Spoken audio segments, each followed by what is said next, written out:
I smoothed my dress for the 100th time, taking a deep breath as Ben's hand squeezed mine reassuringly. The imposing oak door loomed before us, a barrier between me and my future in-laws. This was it, the moment of truth. "Ready, sweetheart." Ben's warm smile melted away some of my anxiety. I nodded, mustering a confident grin. "As I'll ever be." The door swung open, revealing a tall, distinguished man with Ben's kind eyes. "There you are," he exclaimed, pulling Ben into a bear hug.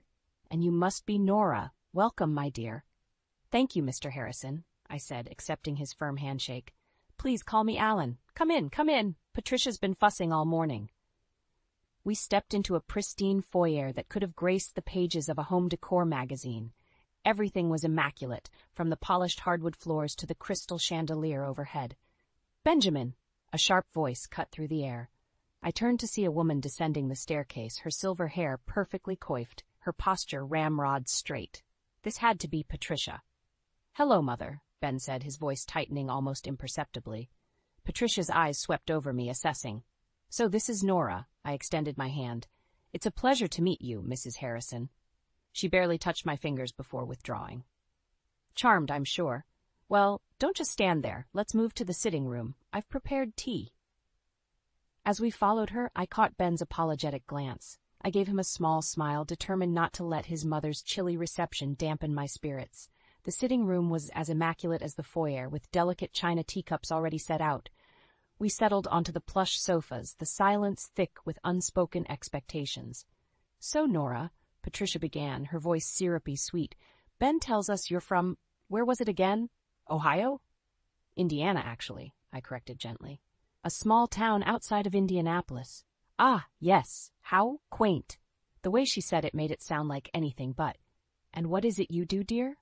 "I'm a pediatric nurse," I replied, my chin lifting slightly. "I've been working at Children's Hospital for the past 5 years. Patricia's eyebrows arched. "A nurse? How noble. Though I always thought Benjamin would end up with someone more ambitious. Perhaps a doctor?" "Mother," Ben warned, his jaw clenching. Alan cleared his throat. "I think it's wonderful, Nora. The world needs more caring people like you." I smiled gratefully at him. "Thank you, Alan." Yes, very admirable." Patricia waved her hand dismissively. "Now, Benjamin, have you given any more thought to joining your father's firm? A man in your position should be thinking about his future, especially with a wife to support." Ben's hand found mine, squeezing gently. "Actually, Mother, Nora and I are quite happy with our current careers. We support each other equally." Patricia's lips pursed as if she'd tasted something sour. "I see. Well, I suppose times are changing. Speaking of change, did you hear about Sarah?" The sudden shift in topic caught me off guard. I'd heard Ben mention his older sister, but I hadn't met her yet. "What about Sarah?" Ben asked, wariness creeping into his voice. Patricia leaned forward, her eyes glittering with barely concealed glee. "Well, it seems that her marriage to Mark has finally fallen apart. I always said he wasn't good enough for her." Alan shifted uncomfortably. "Patricia, perhaps this isn't the time." "Nonsense, Alan. Families should know these things." She turned back to us. It's such a shame, but then again, Sarah always did make questionable choices." The undercurrent of malice in Patricia's voice sent a chill down my spine. I glanced at Ben, seeing the tension in his jaw, the way his fingers gripped his teacup a little too tightly. "I'm sorry to hear that," I said carefully. "Is Sarah okay?" Patricia's gaze snapped to me, sharp and assessing. "Oh, I'm sure she'll manage. She always does, doesn't she, Benjamin? Though perhaps if she'd listened to me in the first place." As Patricia launched into what was clearly a well-rehearsed critique of her daughter's life choices, I couldn't shake the feeling that I'd just stepped into a minefield. What exactly had happened between Sarah and Mark? And why did I have the sinking feeling that Patricia had played a larger role in their divorce than she was letting on? The cafe bustled with the midday lunch crowd, but I barely noticed the noise. My mind was still reeling from the previous day's encounter with Patricia. I stirred my latte absently, waiting for Sarah to arrive. A tall, slender woman with Ben's warm eyes rushed in, her blonde hair wind-swept. "Nora, I'm so sorry I'm late." I stood, smiling. "Sarah, it's great to finally meet you." We hugged, and I immediately felt a kinship with Ben's sister. As we settled into our seats, Sarah's expression turned apologetic. "I heard about yesterday." I'm so sorry you had to deal with that. I waved off her concern. It wasn't your fault, but I have to admit, I'm curious about what happened with Mark. Your mother seemed almost gleeful about your divorce. Sarah's face darkened. Of course she was. She orchestrated the whole thing. My jaw dropped. What? Sarah leaned in, lowering her voice. Mom never approved of Mark. He wasn't from the right background, you see. She spent years trying to drive us apart. That's terrible. I gasped. What did she do? Little things at first, backhanded compliments, accidentally excluding him from family events, but then she started spreading rumors. Sarah's voice cracked. She told our entire social circle that Mark was cheating on me. I felt a chill run down my spine. Was he? Sarah shook her head vehemently. No, never. But the damage was done. Our friends, even some of Mark's colleagues, everyone looked at us differently. The constant suspicion, the whispers, it tore us apart. My mind raced, connecting the dots. And yesterday, when she brought it up, she was gloating, Sarah finished bitterly, and probably warning you. Warning me? I echoed, confused. Sarah reached across the table, gripping my hand. Nora, you need to be careful. Mom sees you as an outsider, just like Mark. She'll try to push you out, too. My stomach churned. But why? Ben and I love each other. We're happy. That doesn't matter to her, Sarah said, shaking her head. In her mind, Ben deserves someone from our world, old money, social connections. She won't stop until she gets her way. I straightened my spine, anger replacing my initial shock. Well, she's in for a fight. I'm not going anywhere. Sarah smiled sadly. I admire your spirit, but don't underestimate her. She's relentless. Just then, my phone buzzed. It was a text from Ben. Mom's insisting on hosting an engagement party next week. I tried to talk her out of it, but she won't budge. I'm so sorry, love. I showed Sarah the message, watching her face pale. Oh, Nora, this is how it starts. What do you mean? The engagement party? It's not for you. It's for her to parade Ben in front of all her society friends' daughters. Sarah's voice was grim. She did the same thing to Mark and me. My head spun. But surely Ben wouldn't. Of course not, Sarah assured me quickly. Ben adores you. But Mom will use every trick in the book to make you look bad and push you away. I took a deep breath, steeling myself. Then I'll just have to be prepared. Sarah squeezed my hand. I'll help you. We'll face her together. As we left the cafe, my phone buzzed again. This time, it was Patricia herself.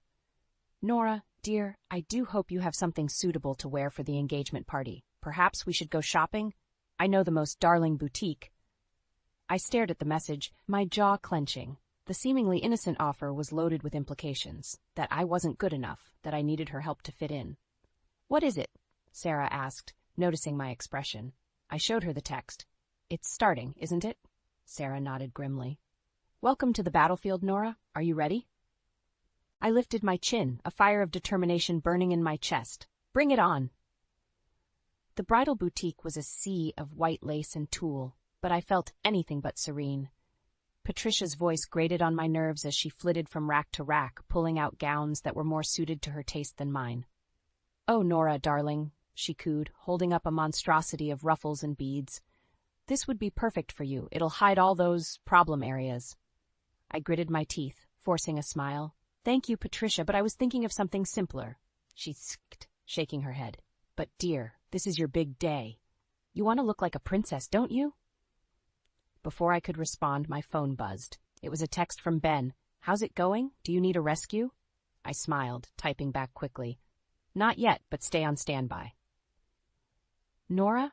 Patricia's sharp voice cut through my moment of relief. Who are you texting? It's rude to be on your phone when we're shopping for your wedding dress. I pocketed my phone, suppressing a sigh. Sorry, Patricia. It was just Ben checking in. Her eyes narrowed. Benjamin knows better than to interrupt important wedding preparations. I'll have to have a word with him about that. Alarm bells rang in my head. That's really not necessary. Nonsense, she waved me off. Now let's try on this lovely gown, shall we? An hour and several uncomfortable fittings later, I emerged from the dressing room in yet another dress I hated. Patricia clapped her hands in delight. Oh, it's perfect, she exclaimed. You almost look like you belong in our world. The backhanded compliment stung, but I held my tongue. Just then the boutique door chimed, and Sarah walked in, looking like a breath of fresh air. Sarah, I called out, relief flooding through me. What are you doing here? I thought you might need some backup, she said with a wink before turning to her mother. Hi, Mom. I hope you don't mind me crashing your shopping trip. Patricia's smile turned brittle. Sarah, dear, how unexpected. I thought you were busy with work today. I rearranged some things, Sarah said smoothly. She turned to me, her eyes widening in mock horror at the dress. Oh, Nora, that's not you at all, is it? I shook my head, grateful for the lifeline. Not really, no. Not. Sarah linked her arm through mine. Come on, let's find something that actually suits you. As we moved away from Patricia, I whispered, Thank you. I was about to lose my mind. Sarah squeezed my arm. I've been there. Don't let her bully you into something you don't want. We spent the next hour finding dresses that actually matched my style. Simple, elegant, and nothing like the overblown creations Patricia favored. When I finally stepped out in a sleek, off-the-shoulder gown, Sarah gasped, Nora, you look stunning, she said, her eyes misting over. I turned to the mirror, my breath catching. For the first time that day, I felt like a bride. Patricia's lips were pressed into a thin line. Well, it's different, but don't you think it's a bit plain for a Harrison wedding? I think it's perfect, a deep voice said from behind us. We all turned to see Ben standing in the doorway, his eyes locked on me with a look of pure adoration. Benjamin! Patricia sputtered. What are you doing here? It's bad luck to see the bride in her dress before the wedding. Ben ignored her, crossing the room to take my hands in his. You look beautiful, Nora. This is the one, isn't it? I nodded, unable to speak past the lump in my throat. Then this is the dress you'll wear, he said firmly, before turning to face his mother. And, Mom, I think it's time we had a talk about your behavior. This wedding is about Nora and me, not your social aspirations. Patricia's face flushed an angry red. Benjamin, how dare you speak to me like that? I'm only trying to help. No, Mom, Ben cut her off. You're trying to control, just like you always do, and it stops now. As Ben led Patricia away for a private conversation, I exchanged a look with Sarah. The battle lines had been drawn, and for the first time, I felt like we might actually win this war. The aroma of roasting chicken filled our apartment as I put the finishing touches on the table setting. This dinner party was my chance to show Patricia that I could be the perfect hostess, despite my quaint Midwest upbringing. Everything looks amazing, Nora, Ben said, wrapping his arms around me from behind. You've outdone yourself.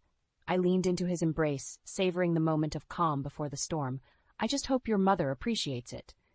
The doorbell rang, shattering our peace. Ben squeezed my hand reassuringly before going to answer it. Patricia swept in, her critical gaze taking in every detail of our home. Well, isn't this cozy, she said, her tone making it clear that cozy was not a compliment. Alan followed, offering me a warm smile and a bottle of wine.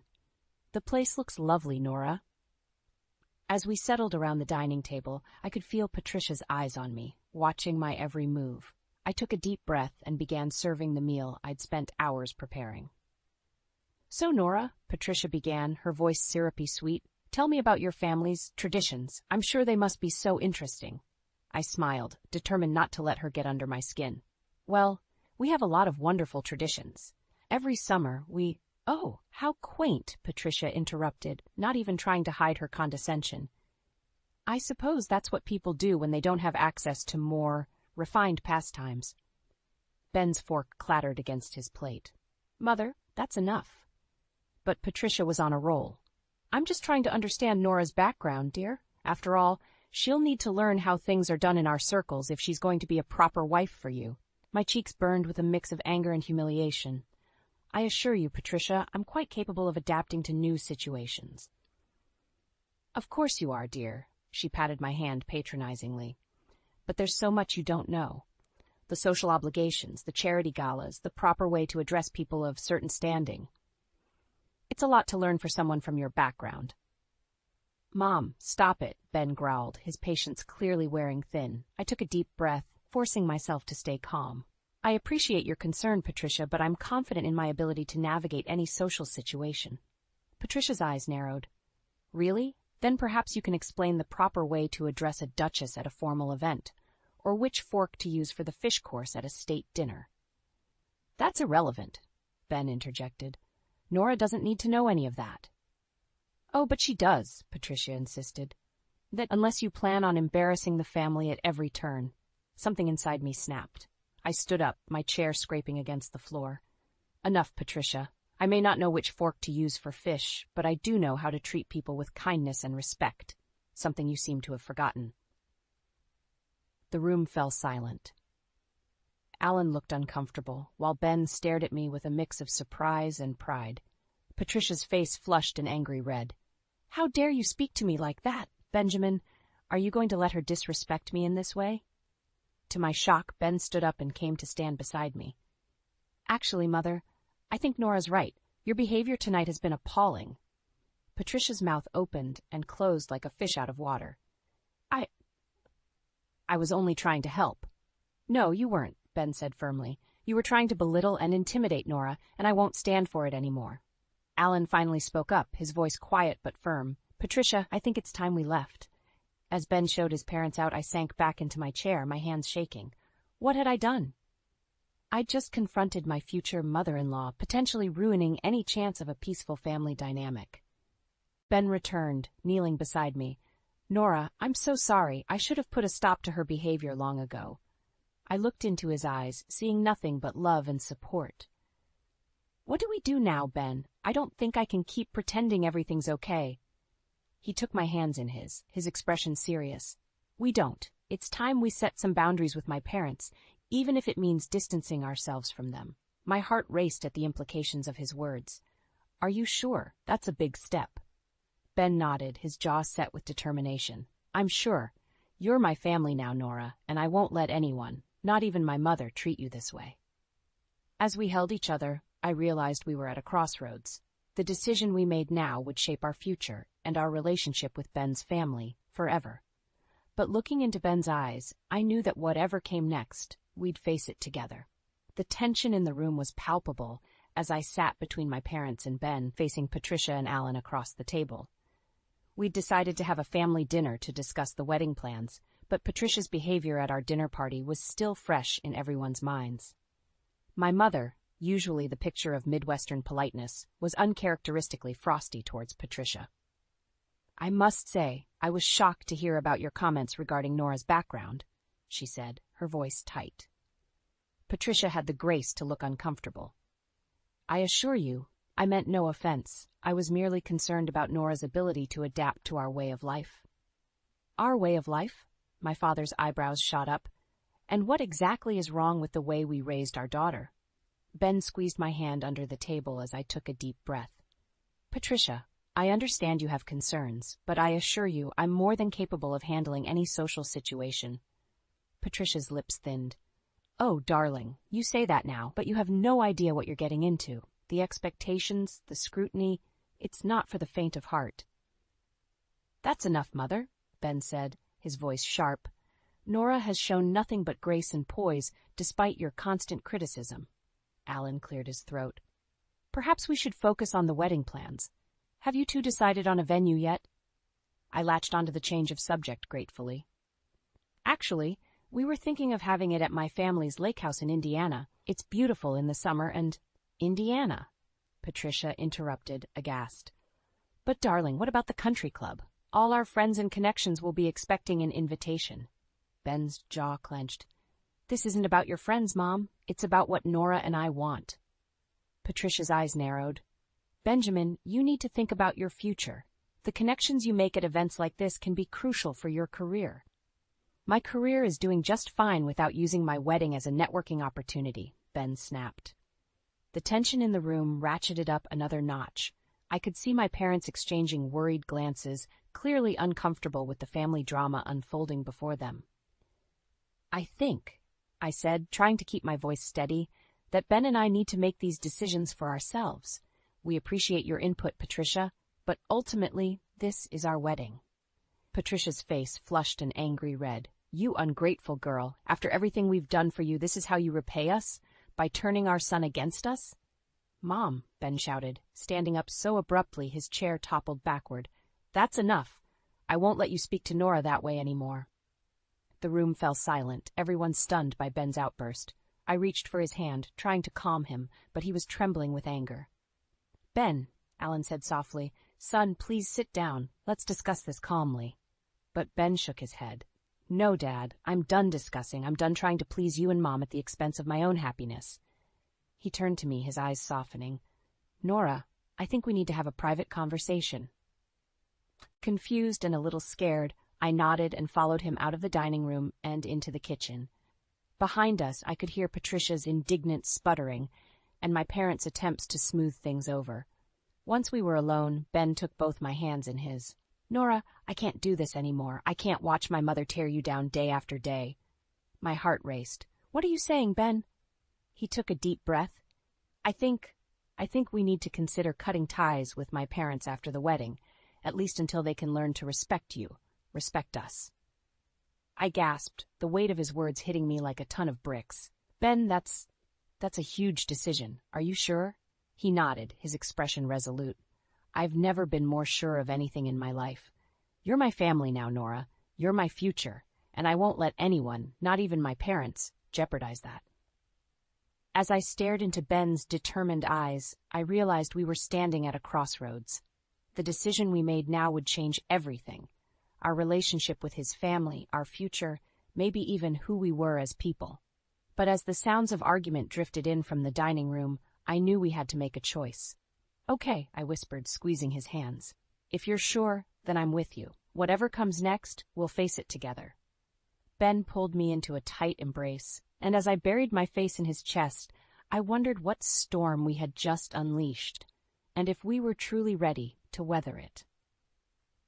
The cafe bustled around us, but Sarah and I might as well have been in our own little bubble. Her eyes were red-rimmed, her hands shaking as she clutched her coffee mug. I can't believe Ben's really considering cutting ties with Mom and Dad, she said, her voice barely above a whisper. I reached across the table, squeezing her hand. It's not an easy decision, Sarah, but after everything that's happened... She nodded, a bitter smile twisting her lips. Oh, I know. Believe me, I know better than anyone what Mom's capable of. A chill ran down my spine. What do you mean? Sarah took a deep breath, her eyes darting around as if afraid Patricia might suddenly appear. Remember how I told you Mom never approved of Mark? I nodded, leaning in.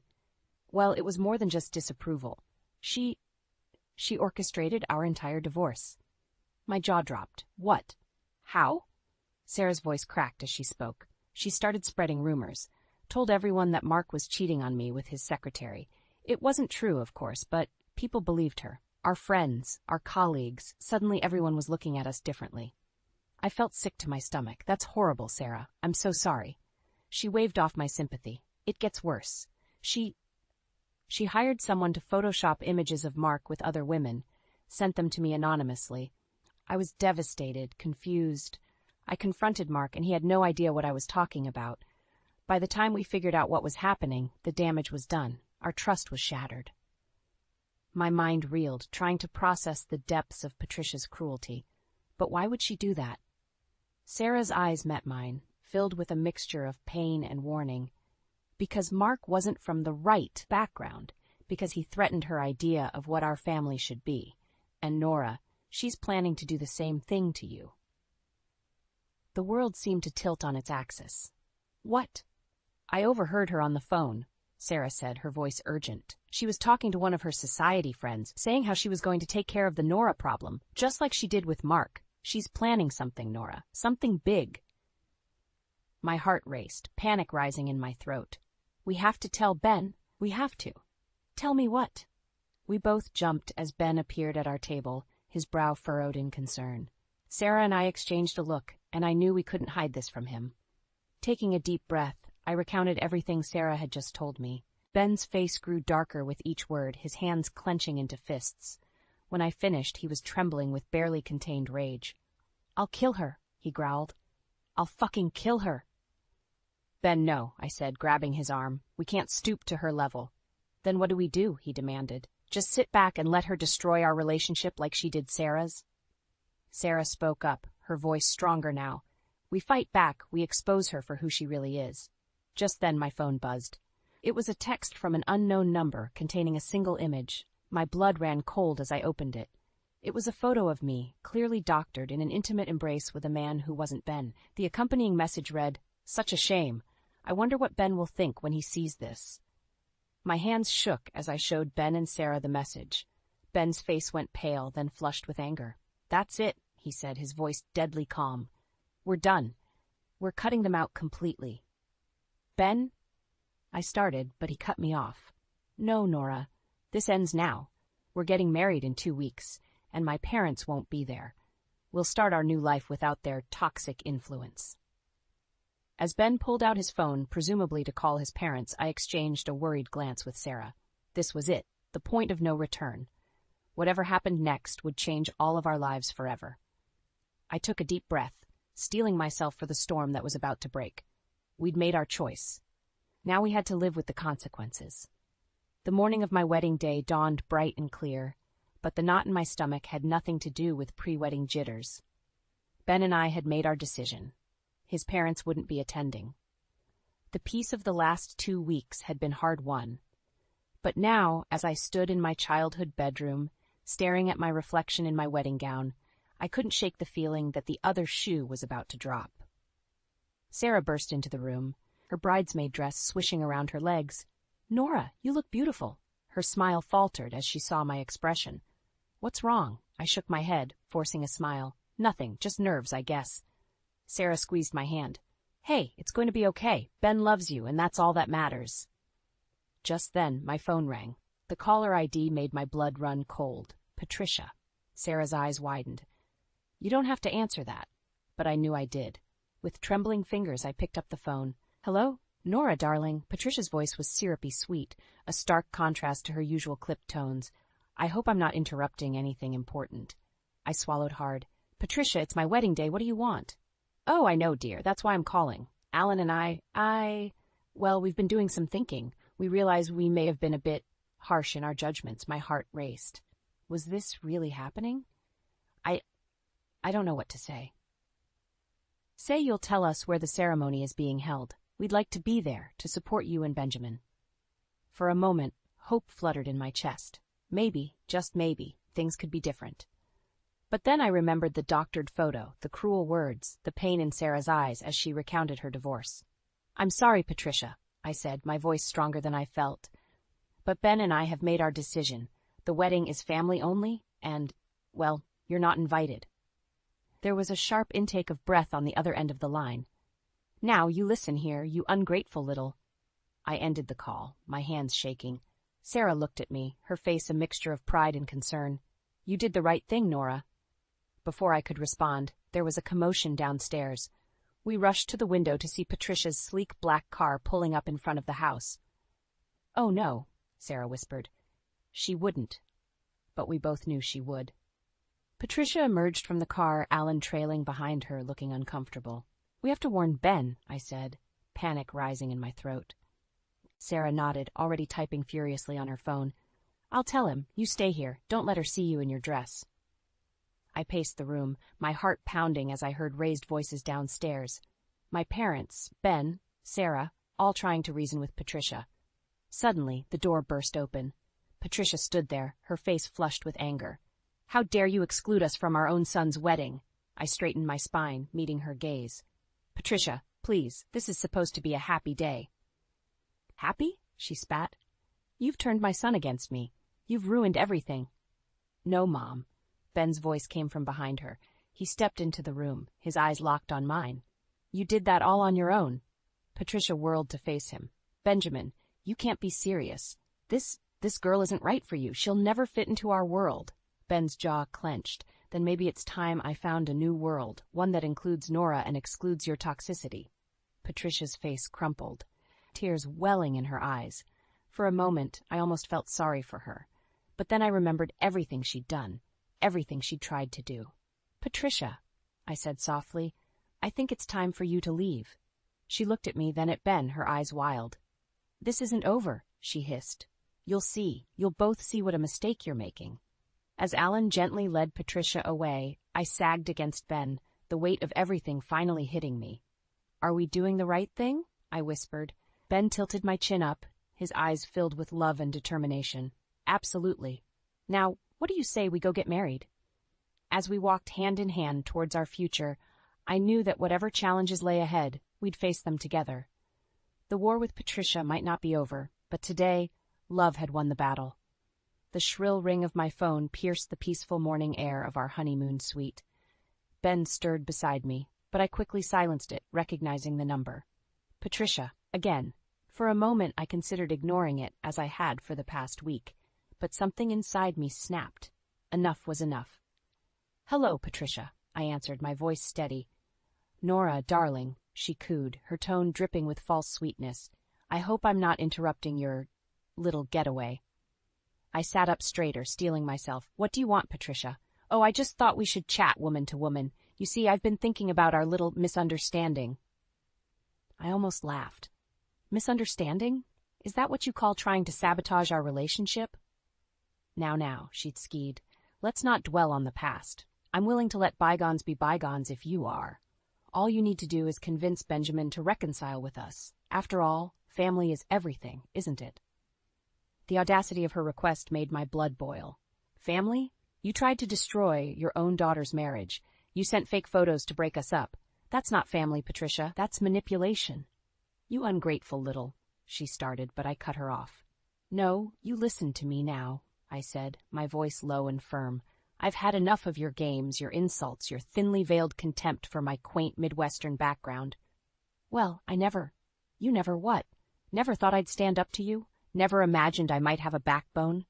I took a deep breath, years of pent-up frustration pouring out. "You know what, Patricia? I may be from the Midwest, but my family's company is one of the largest agricultural suppliers in the country. That little lake house where we got married? It's part of a 500-acre estate that's been in my family for generations." There was stunned silence on the other end of the line. "But you know what?"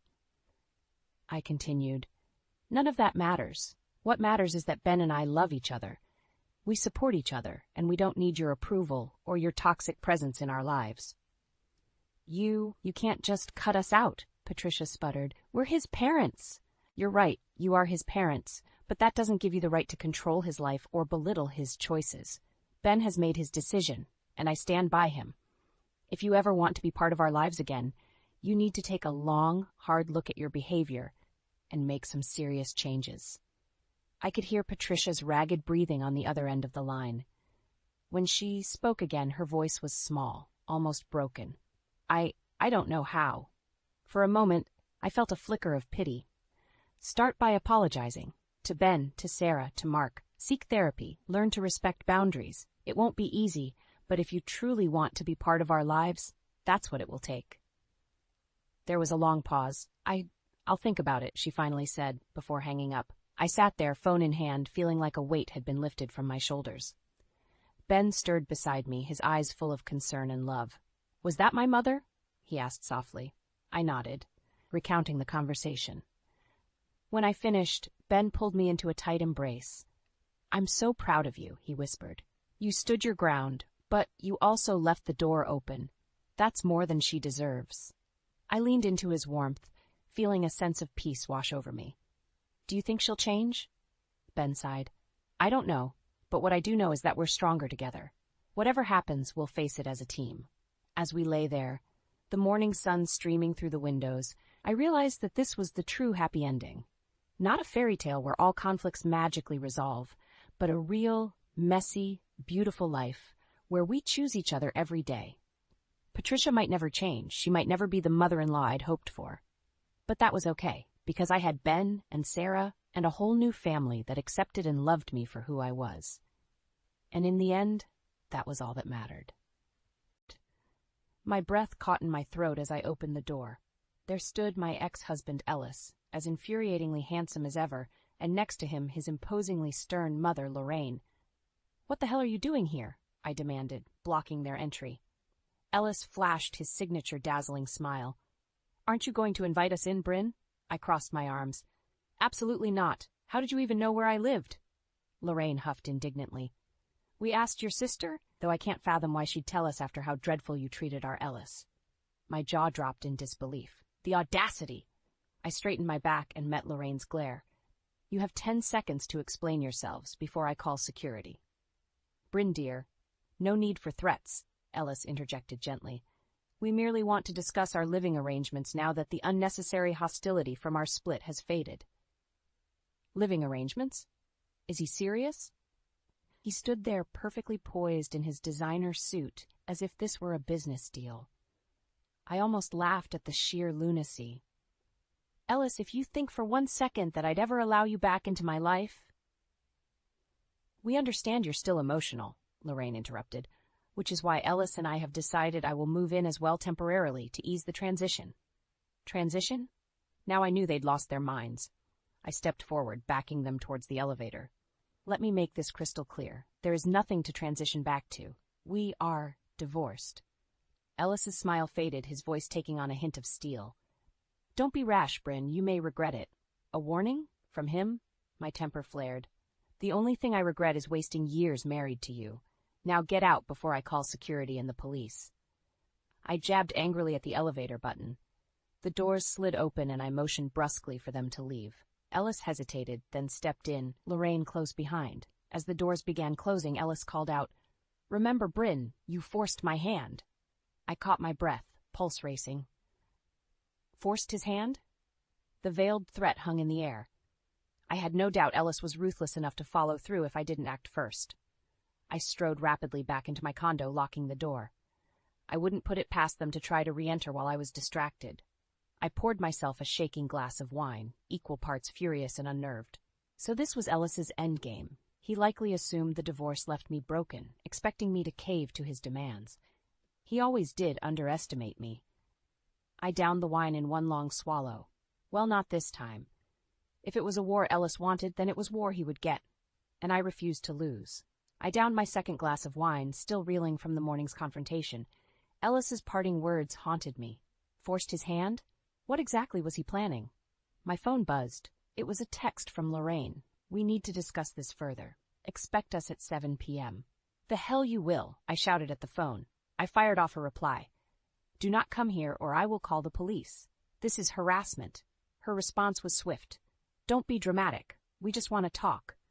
You owe it to Ellis after everything you put him through. I threw the phone down in disgust. Everything I put him through? The years of subtle neglect, the selfishness, the cavalier infidelity, that was all on him, and his viper of a mother encouraging it every step of the way. No, this little visit was the last straw. I wouldn't sit back and let them bulldoze over me anymore. If Ellis wanted war, I would bring it right to his doorstep. I began gathering every sordid detail I could on Ellis. I called old friends, colleagues, anyone who I thought might have dirt on him, and dirt I got. Ellis's law partners hinted at shady financial dealings. Old flames alluded to affairs. I even learned of recent harassment allegations from his young, attractive assistant, Jenna. My anger burned hotter with each new discovery. Not only was Ellis a cheating snake, but a ruthless, corrupt one at that. By 5 p.m., I had compiled a stockpile of incriminating evidence. My phone buzzed again. My mouth twisted in disgust, seeing it was another message from Lorraine. We'll be there at 7 whether you like it or not. I have already made up the guest room for Ellis. My son deserves to be comfortable. Comfortable? I would make sure he and his despicable mother were anything but. At 6:55 p.m. sharp, I headed down to the lobby, a satisfied smile on my face. Right on cue, the elevator doors slid open. Lorraine strode out first, her pinched face set in a haughty sneer. Ellis slunk behind, his eyes widening when he saw me waiting for them. Before either could speak, I held up a hand. I have had quite enough of this little charade. If you try and harass me again, I'll make sure you regret it. I locked eyes with Ellis. You have no idea what I'm capable of. His cocky grin faltered. I pressed my advantage and stepped forward, glaring menacingly. I promise you, keep this up, and I'll bring your entire world crashing down. My voice shook with rage. Without waiting for a reply, I turned on my heels and left them gaping speechlessly. I had declared my war in no uncertain terms. I almost pitied Ellis. He had poked a sleeping dragon, and my fury was just beginning to wake. I arrived at my lawyer's office, files in hand, ready to launch the opening salvos of my war against Ellis. His threat still rang in my ears, fueling my determination. If he thought I would just stand by, he was dead wrong. Bryn, always a pleasure, greeted Jacob, my seasoned attorney. We exchanged quick pleasantries before I eagerly presented my findings. I wanted to wipe that smug grin off Ellis's face permanently. This is quite an impressive dossier, Jacob remarked, pages spread across his desk. extensive evidence of financial malfeasance, sexual harassment allegations. He peered up, eyebrow raised. Do you intend to pursue legal action? Absolutely. I want to hit Ellis where it hurts. His money and his beloved career. My voice dripped with contempt. I'll bleed him dry if I have to. Jacob clasped his hands, eyeing me seriously. An aggressive approach, but not unwarranted given the circumstances. He detailed a crushing lawsuit targeting Ellis's assets and law license. My pulse quickened as he described levying accusation after accusation, toppling the empire Ellis had built on lies. I left Jacob's office charged with predatory purpose. The battlefield was set, and I would emerge victorious, no matter the cost. Ellis had awoken the beast inside me, and I would have my revenge. That evening I received a series of desperate texts from Ellis. We need to talk.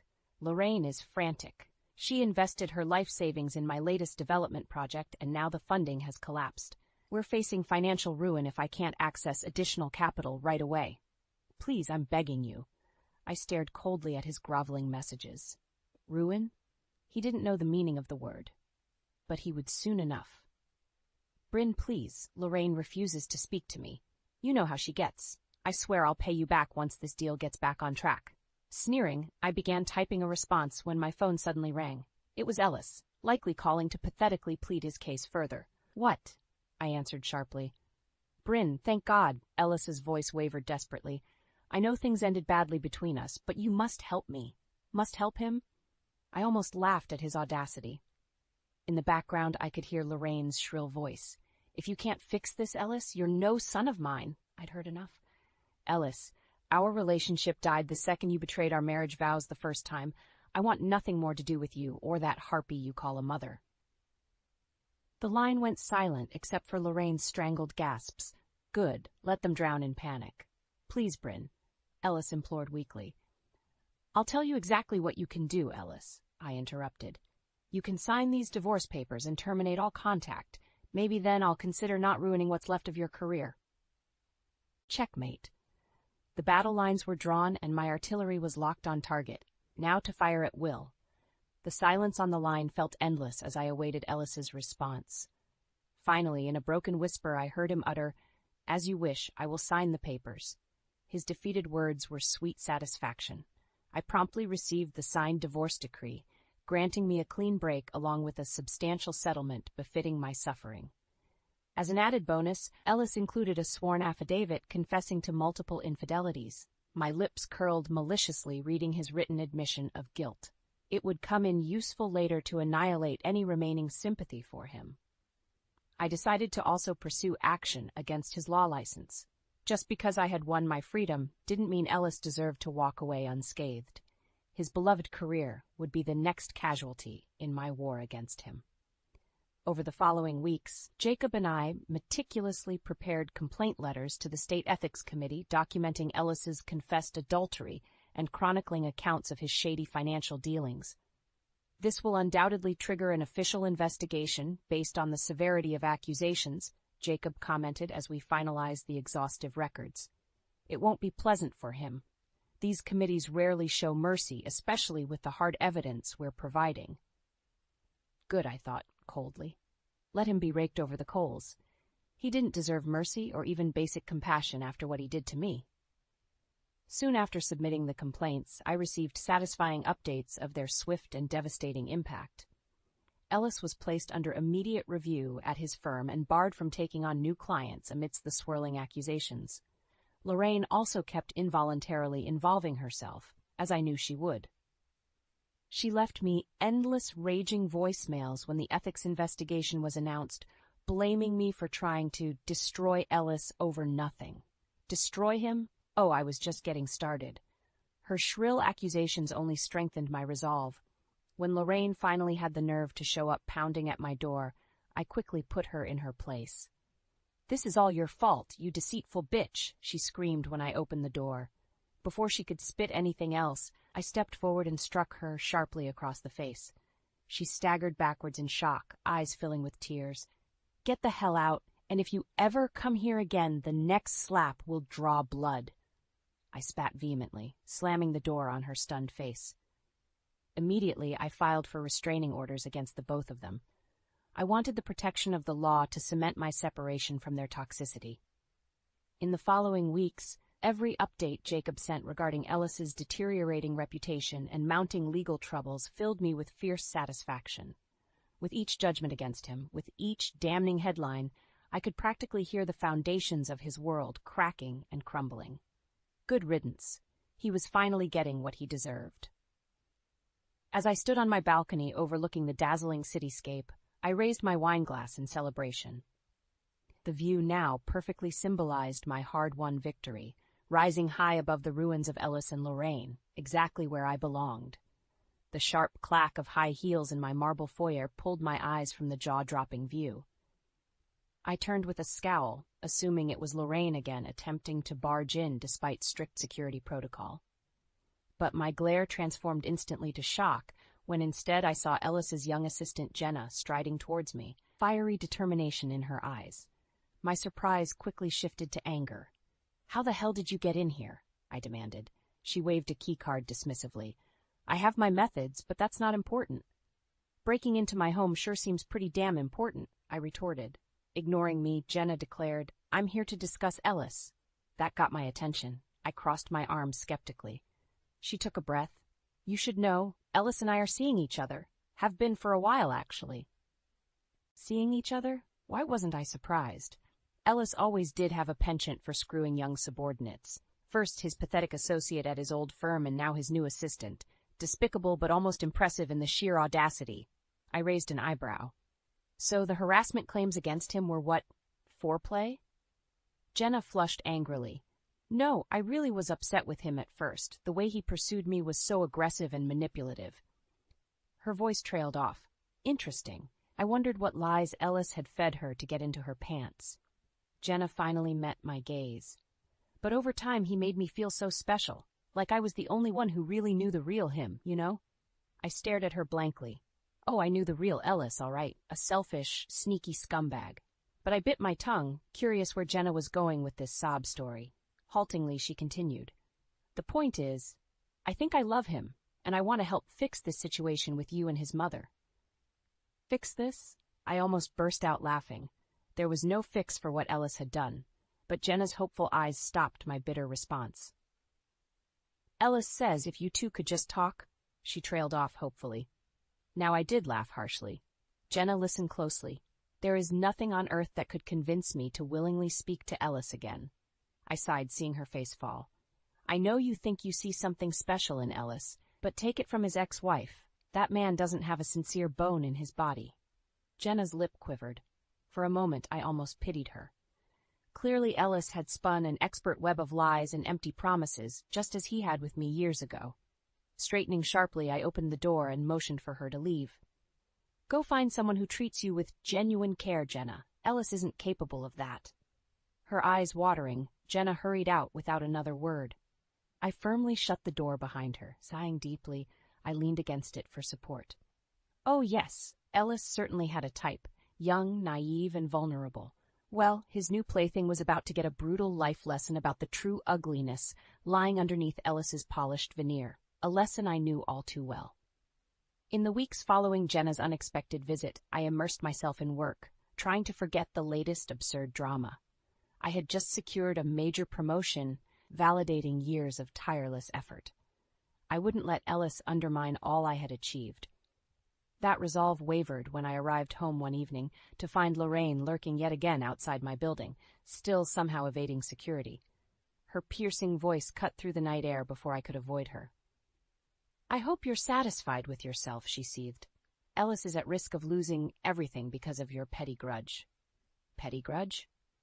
I marched up to her menacingly as she continued her tirade against me, jabbing her bony finger in my face. I'd had enough. With one forceful shove, I knocked her back against the brick exterior. She yelped painfully.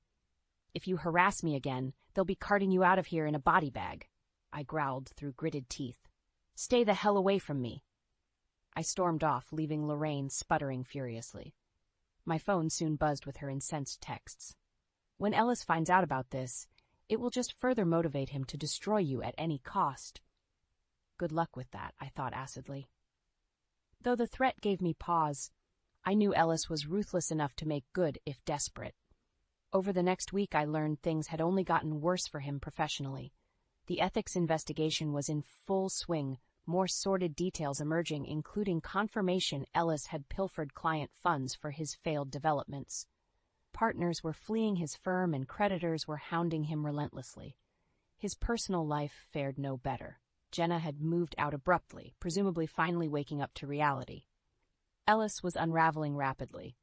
When I arrived at my office one morning, my receptionist's uneasy expression immediately put me on edge. "What's going on, Gwen?"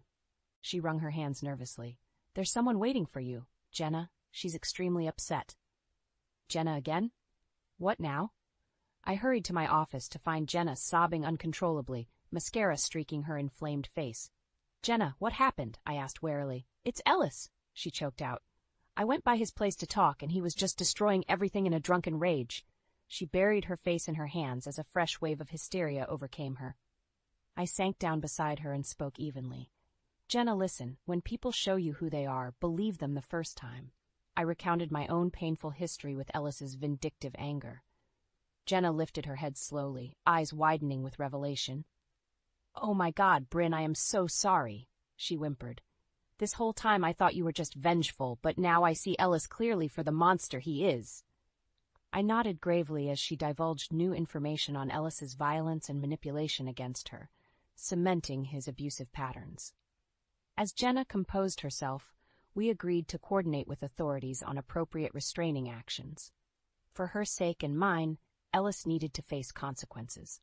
The law was about to get its claws in Ellis in more ways than he ever imagined, and I would not relent until he was shredded to pieces. I observed with quiet satisfaction as two uniformed officers firmly led a disheveled and belligerent Ellis down the precinct stairwell in handcuffs. His bellowing denials echoed through the cavernous atrium. Once outside, Ellis collapsed against the cruiser, appearing on the verge of hysterics. Good, I thought coldly, watching the bizarre scene through the station windows.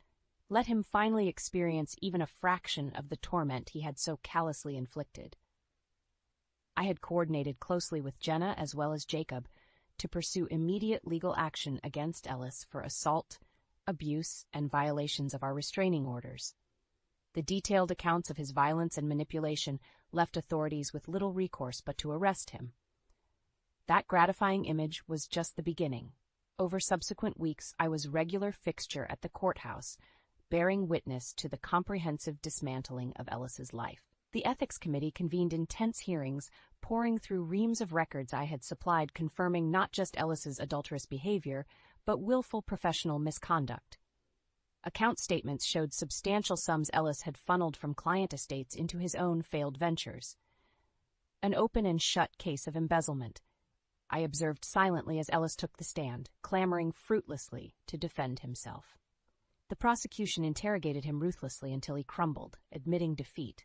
The slimy Ellis I had known had vanished, replaced by a shell of a man, broken and destitute. I couldn't tear my eyes away. The final nail in the coffin came days later. Formal notice of Ellis's disbarment. No more practicing law ever again. As Jacobs reviewed next steps, including potential jail time based on criminal financial charges, I saw years' worth of anguish finally lifting. I had won. Leaving the courthouse, I practically floated down the steps before a shrill cry of despair jarred me. Lorraine. In my satisfaction, I had almost forgotten about her. I watched, curious, as she desperately shoved through the crowd of reporters searching for Ellis. She finally spotted him retreating hastily towards a waiting town car. "Ellis!" Lorraine cried pitifully, chasing after him. "You can't abandon me! I gave up everything for you." Ellis yanked the car door open angrily. "You and your foolish ambitions got me into this mess. I want nothing more to do with you," he spat venomously. The car sped off, leaving Lorraine standing alone, crestfallen. My heart almost went out to her before I swiftly quashed the thought. She deserved this too for enabling Ellis at every turn. I strode straight past Lorraine's hunched form without a word. I had finally excised their poison from my life completely. Glancing back, I saw Lorraine turn slowly, her sunken eyes meeting mine one last time, filled with pain and true understanding of betrayal. I held her gaze indifferently, then shifted away. The hot sun beat down on me as I departed, but I had never felt such lightness. True justice was done. now to live my life wholly and completely free. Sighing deeply, I sank back into my office chair, basking in the glow of a radiant sunset bathing downtown in golden hues. I glanced contentedly around the spacious corner suite, a visible testament to my professional successes since leaving Ellis's toxicity behind. I had swiftly risen through the executive ranks to spearhead major marketing campaigns that propelled our firm to record profits. Recognition followed, including well-deserved promotions and industry accolades, affirming my strong leadership vision. Gone were the days of simmering resentment and emotional turmoil that had defined my marriage to Ellis. In its place now stood confidence, self-assuredness, and clarity of purpose. I embraced my seat at the table and reveled in hard-won autonomy.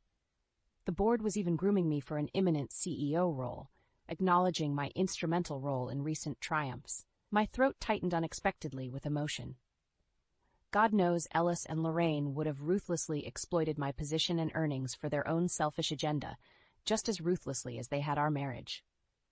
Now there were no parasitic ties hindering my ascent. I had clawed my way to the top alone on sheer grit and refusal to be defeated. And I was just getting started. A light rap at my door pulled me from my thoughts. I waved my assistant Devon in cheerfully. His amiable competence and organization were indispensable.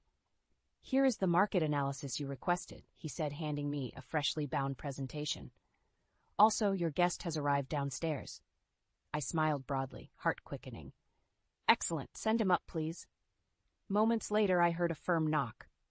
I opened the door to find Ryan standing there, looking striking as ever in a tailored suit, his warm brown eyes crinkling into a smile as he gave me quick kiss. His stable warmth was exactly what I needed after years wedded to Ellis's turbulent chaos.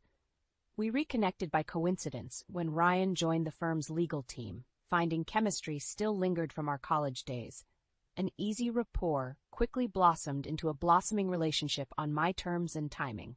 Ryan was more than willing to accommodate, showing genuine care and respect. No pressure, no suffocation, just unwavering support. I invited Ryan to sit on the plush sectional and popped a celebratory bottle of Dom Perignon I had been saving for this special milestone. I regaled him with the latest positive developments, confidence growing with each effervescent sip.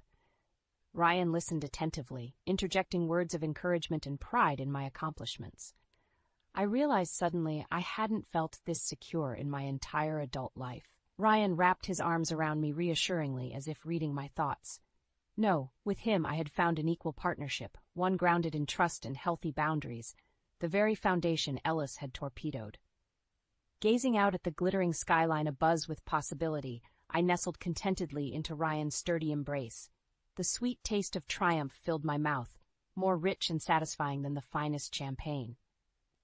I had awoken from the nightmare years ago. Now at long last I could bask fully in the dawn of blissful new beginnings.